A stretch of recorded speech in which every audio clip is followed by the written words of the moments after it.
I am IA Studious posting this video to show you the protest held by India Bloc MPs against the BJP government. Several MPs of the India Bloc parties, including Congress Parliamentary Party chairperson Sonia Gandhi, protested in the Parliament House complex for the seventh consecutive day against the Election Commissioner's voter roll division in Bihar and demanded its rollback. Let's watch this video and give your opinion in the comment box.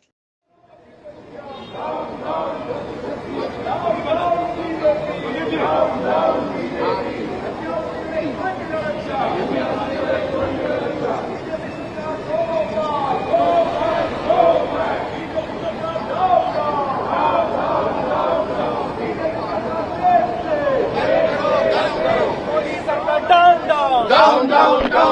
Illegal ban करो. Illegal ban करो. Illegal ban करो.